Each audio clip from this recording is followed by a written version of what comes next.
Hər vaxtınız xeyir əziz tamaşaçılar və dəyərli izləyicilərimiz. Hər birinizi Kisali İnternet Televiziyasının efirindən salamlayıram. Bizimlə siyasi baxış verilişini izləyirsiniz. Əziz tamaşaçılar, bugünkü verilişimizin diqqət mərkəzində Azərbaycanın şərqlə strateji əməkdaşlığında mühüm yer tutan və getdikcə dərinləşən Azərbaycan-Çin münasibətləri olacaq. Cənab Prezident İlham Əliyevin uzaqgörən və qətiyyətli xarici siyasət kursu nəticəsində iki ölkə arasındakı münasibətlər strateji tərəfdaşlıq səviyyəsinə yüksəlib. Tarixi İpək yolunun yeni nəfəs aldığı bu dövrdə bu əməkdaşlıq həm siyasi, həm iqtisadi, həm də mədəni sahədə yeni üfüqlər açır. Bugün Azərbaycan-Çin münasibətlərinin gələcək perspektivləri məsələsini təhlil edəcəyik. Studiyamızın bugünkü qonağı Azərbaycan Mətbuat Şurası İdarə Heyətinin üzvü, Bakı Xəbər qəzetinin baş redaktoru Aydın Quliyevdir. Xoş gəlmişsiniz Aydın müəllim, xoş gördük. Çox sağ olun, minnətdaram, xoş gördük. Çox sağ olun. Aydın müəllim, Cənab Prezident İlham Əliyevin qətiyyətli və uzaqgörən xarici siyasət kursu nəticəsində Azərbaycan-Çin münasibətləri strateji tərəfdaşlıq səviyyəsinə yüksəlib. Sizcə dövlət başçısının bu istiqamətindəki atdığı ümumi addımlar, həmçinin göstərdiyi siyasi iradə və münasibətlərin formalaşması və möhkəmlənməsi barədə ümumi fikirlərinizi öyrənmək istədik ki, bu hansı yeni bir üfüqlərə səbəb olacaq? Bu barədə nə demək istərdiniz? Buyurun. Yaxşı davam edən prosesdir. Çünki Çin bilirik ki, dünyanın böyük iqtisadiyyata malik ölkələrindən biridir. Götürəndə bu saat Avropa ölkələrinin özləri hətta Çin ilə yaxınlaşmaq, daha da yaxın olmaq üçün dəridən qabaqdan çıxırlar. Belə olan təqdirdə çoxlu cəhətlərdən oxşarlığı olan bir ölkə olaraq Azərbaycan Çinlə niyə də yaxınlaşmasın? Yaxınlaşmaq üçün çoxlu əsaslar var. Hər iki ölkə dünyada eyni prinsiplərlə siyasət aparır. Dəyərlərimiz birdir. Hər iki ölkə sülh istəyir, təhlükəsizlik olmanı istəyir. Hər iki ölkə iqtisadiyyatı inkişaf etdirməyə meyillidir. Hər iki ölkə separatizmdən əziyyət çəkib və çəkməkdə də davam eləyir. Azərbaycan da separatizmin qurbanı olub, Çin də belədir. Hər iki ölkə Sovet məkanında, vaxtilə sosializm məkanında olmuş ölkələrdir.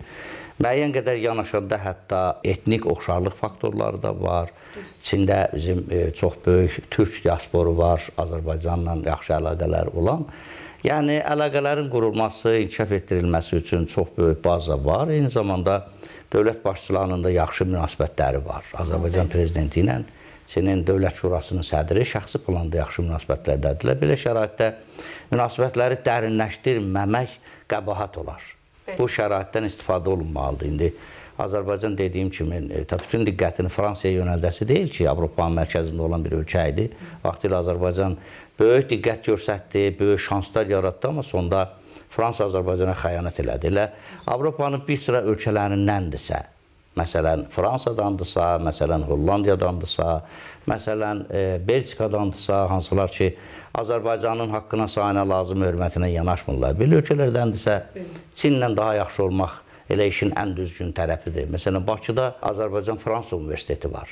Fransa bütün təbiəti ilə Azərbaycan əleyhinə olan bir ölkədir.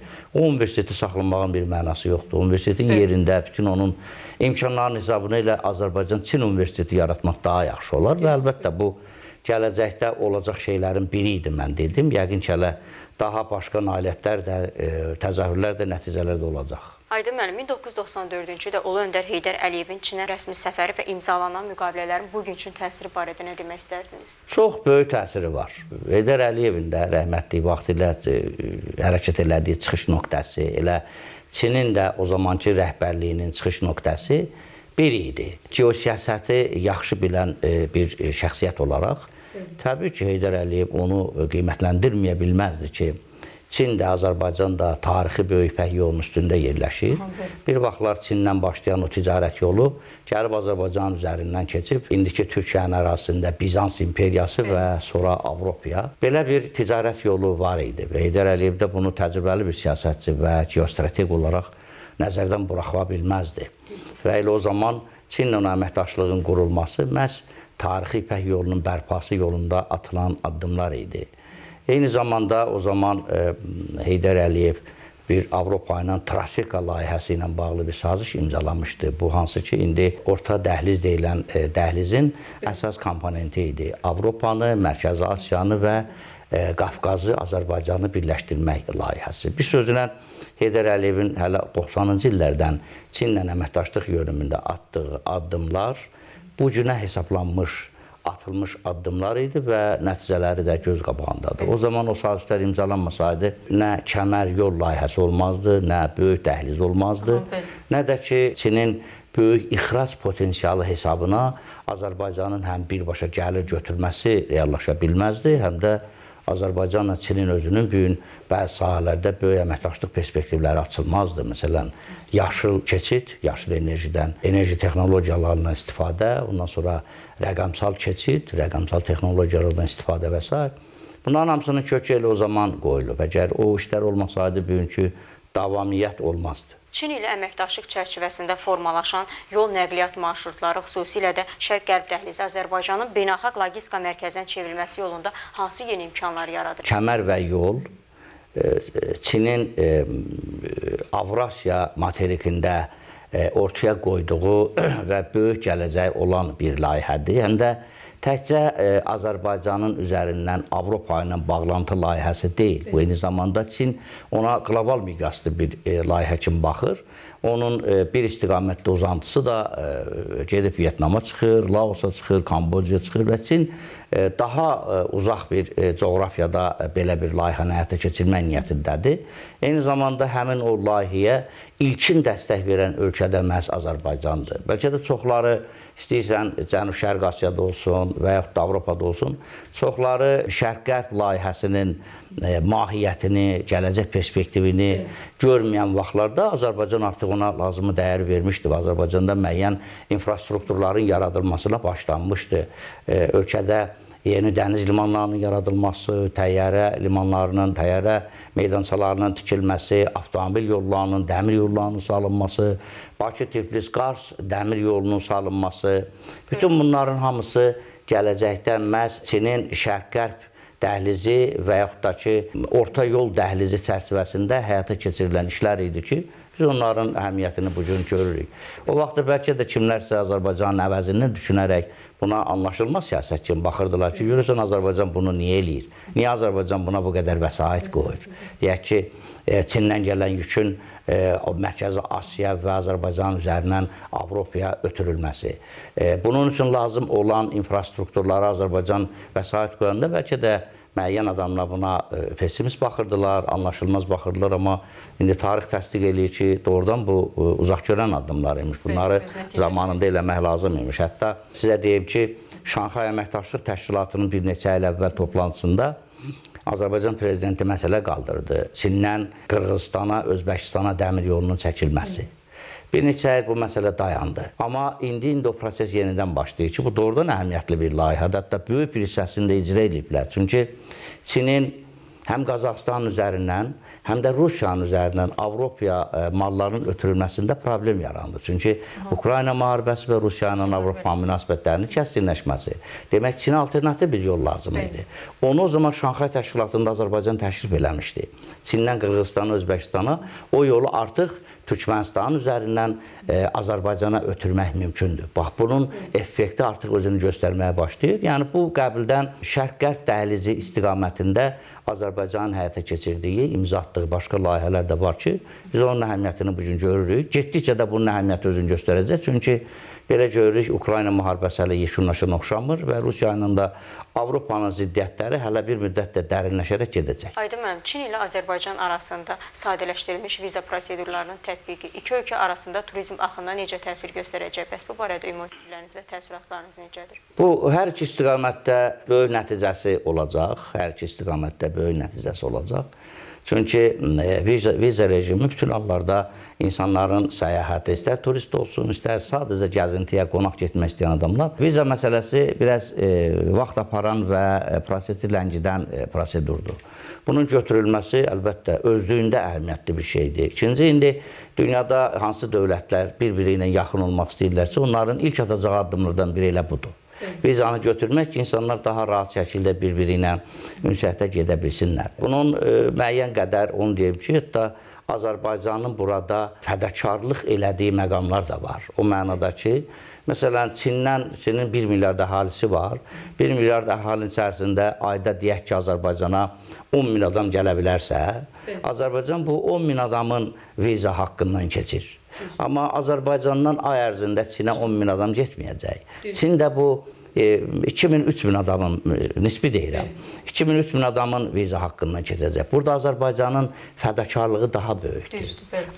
Maddi olaraq, rəqəmsal ifadədə, amma bunun mənası, mahiyyəti böyükdür. Çünki Azərbaycan bundan dünyaya böyük bir mesaj verir ki, biz Çinlə yaxın dövlət olmaq istəyirik, dost olmaq istəyirik. Çünki Çin böyük iqtisadiyyatı var, Çinin stabil inkişafı var, dünya siyasətinə də Çinin çox böyük təsirləri var. Bax, o Sinxua agentliyinə müsahibədə Azərbaycan Prezidenti İlham Əliyevin bir fikri çox diqqətimi cəlb elədi ki, Çin bu saat dünyanın ən dinamik inkişaf edən ölkəsidir.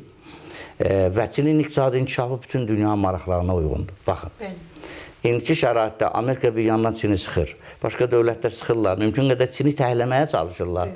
Çini dünyada qlobal siyasətdən çəkindirməyə çalışdıqları bir vaxtda Azərbaycan Çinin o inkişafına sahib çıxır. Bu inkişafın bütün dünya lazım olduğunu vurğulur ki, bu təkcə Çinə lazım olan inkişaf deyil, bu təkcə Azərbaycana lazım olan inkişaf deyil, bu eyni zamanda bütün dünya lazım olan inkişafdır. Dövlət inkişaf edirsə bundan niyə qıcıqlanırsan? Niyə buna mane olmaq istəyirsən? Bacarsan da inkişaf elə. Çinin bir vaxtları var idi, müstəmləkə əsarətində idi, Fransa bir yanına sökürdü, İngiltərə bir yanına sökürdü, bir hissəsini Yaponiya tutmuşdu, bir hissəsini başqa ölkələr tutmuşdular. Çinin belə vəziyyətdən qalxıb inkişaf elədiyi dövrlər var idi və bu gün də o intellektin hesabına, zəhmətkeşliyin hesabına inkişaf edib gəlib belə bir səviyyə və təbii Çinin inkişafından bəhrələnmək lazımdır. O cümlədən də viza rejiminin ləğv olunması bir çox sahələrdə, o cümlədən də Azərbaycana Çinin investisiyasının qoyulması, Çinin humanitar əlaqələrdən, mədəni əlaqələrdən daha çox gəlir götürməsi məsələsində əlbəttə Azərbaycan faydasına olacaq. Aydın müəllim, qeyd etdiyiniz məsələ ilə bağlı Çin kimi qlobal bir güc mərkəzi olan bir dövlətin Azərbaycanın sabitliyinə, liderliyinə verdiyi önəm digər dünya güclərinə hansı siyasi mesajlar verir və bu yeni bir cəbhələr aça bilərmi? Təbii Çinin burada mesajları var. Məsələn, elə bax, imzalanmış o strateji tərəfdaşlıq bəyannaməsinin maddələrindən biri budur. Çin Azərbaycanın bu gün apardığı sülh gündəmini qətiyyətlə və birmənalı dəstəkləyir. Bu bilirsiniz, həm Ermənistana mesajdır. Çünki Ermənistan da bilirik ki, Çinlə yaxınlaşmağa cəhd eləyir, istəyir ki, Çinin köməyi ilə, Çinin lobbiçiliyi ilə Şərq-Qərb dəhlizinə hansısa bir formada qoşulsun. Və bu Ermənistana bir mesajdır ki, əgər gələcəkdə bu perspektiv üçün çalışırsınızsa, siz Azərbaycanın sülh gündəmi ilə barışmalısınız. Biz də onu dəstəkləyirik. Çünki bu gündəm təkcə Azərbaycana lazım deyil. Həqiqətən Azərbaycanın sülh gündəmi Ermənistan tərəfindən qəbul olunacaqsa, sahiç imzalanacaqsa, Ermənistanın özünə də lazımdır, həm də Şərq-Qərb dəhlizinin segmentlərinin birini artıracaq. Təkcə Bakı-Tiflis-Qars dəmir yolu ilə yox, Zəngəzur dəhlizi ilə də artıq yük daşımalar həyata keçəcək və bunu Çin Ermənistana mesajlayır ki, qəbul edin. O baxımdan dünyanın başqa ölkələrinə də bir mesajdır, Avropanın özünə də mesajdır ki, Azərbaycana lazımı qiyməti vermək lazımdır. Çin Azərbaycanın hansısa bir siyasətindən, hansısa daxildə aparılan bir kursdan və yaxud da görülən işlərdən, tədbirlərdə xoşunuz gəlməyə bilər. Amma geosiyasi olaraq Azərbaycana möhtaçsınız, Azərbaycanla işləməlisiniz. Bu, həm də Avropa ölkələrinə bir mesajdır, Amerikanın özünə bir mesajdır ki, bu bölgədə dalan ölkə olan Ermənistana söykənməkdəndirsə, böyük imkanları olan, həm də dünyaya açılmış bir ölkə var, Azərbaycan. Bundan işləyin. Bax, Çinin verdiyi mesajların arxasında bunlar dayanır. Tarixi İpək yolunu nəfəs aldığı bir dövrdə Azərbaycan və Çin arasında inkişaf edən mədəni əməkdaşlıq gələcək nəsillər üçün hansı yeni bir miraslar qoyur? Bu sahədə də gələcək üçün çox mühüm addımlar atmaq mümkündür. Söhbətimizin əvvəlində, məsələn, birini dedim, Çin-Azərbaycan Universitetinin yaradılması ilə bağlı artıq razılaşma da var və bunun üçün hər iki ölkənin kifayət qədər imkanları da var. Digər tərəfdən Çin ilə Azərbaycan arasında dediyim kimi etnik nöqteyi nəzərdən də uyğunluqlar var. Orada bizim böyük sayda türk diasporu yaşayır. Ən azı, bax, onlarla Azərbaycanın humanitar əlaqələrinin, mədəni əlaqələrinin daha da yüksək səviyyədə qurulması yönümündə bəli addımlar atmaq olar. Təhsil, turizm, səhiyyə sahəsində böyük perspektivlər var. Çin təbabat ilə tarixən məşhurdur. Texnologiyalarının tətbiqi kimi. Xüsusilə də texnologiyalar. Çünki həm də bizim, bilirsiniz, indi Çinin çox böyük iqtisadiyyatı var. Azərbaycanın da böyük geostrateji mövqeyi var. Tək iqtisadi baxımdan yanaşsaq, əlbəttə Çinin Azərbaycana ehtiyacı o qədər böyük deyil. Böyük iqtisadiyyatı var. Azərbaycandan nə aparacaq, nə alacaq Çin? Neftini başqa yerdən alır, qazını başqa yerdən alır və bunları da Çinə ixrac eləmək üçün hazırda Azərbaycanın imkanları, infrastrukturları yoxdur. Amma təkcə iqtisadiyyat deyil axı. Azərbaycanın Çindən bir iqtisadi olaraq götürəcəyi faydalar var. Çinin də Azərbaycandan geostrateji olaraq alacağı şeylər var. Çünki Azərbaycan olmasa, Azərbaycan dəstək verməsə, o özünün yüklərini Avropaya ixrac eləyə bilməz, hansılara ki, çox böyük ehtiyac hiss eləyib. Və belə şəraitdə dövlətlər bir-birinə bağlanır. Azərbaycanın bugün Çinlə ticarət dövriyyəsi 4 milyard dollara yaxındır. Və bu daha çox Azərbaycanın Çindən aldığı məhsullar hesabınadır. Təbii bu rəqəm böyüməlidir. Daha geniş potensiallar var. Alınmalı, satılmalı şeylər. Amma bilirsiniz, Azərbaycan əsas diqqəti ona yönətsə ki, Çindən daha çox mal ixal eləsin, xidmətlər ixal eləsin. Çinin böyük iqtisadiyyat olduğuna görə Azərbaycanın iqtisadiyyatını uda bilər. Azərbaycanın bütün valyuta ehtiyatlarını sorub apara bilərlər. Ona görə Azərbaycan daha düzgün siyasət yolunu seçir. Prezidentin çıxışından və yanaşmalarından mən bunu gördüm ki, daha çox Çindən texnologiya ixal eləmək, yaşıl enerjinin istehsal texnologiyası, rəqəmsal iqtisadiyyatın tətbiqi texnologiyalarını, bizə daha çox bunlar lazımdır, texnologiyalar, məhsul yox, paltar yox, deyək ki, elektrik malları yox, daha çox texnologiyaların ixalı lazımdır Çindən. Və Azərbaycan da bu sahədə artıq çox ciddi iş aparır, elə dəfələrlə də vurğulanıb ki, xüsusilə də günəş və külək elektrik enerji stansiyalarının yaradılmasında Çinin böyük təcrübəsi var.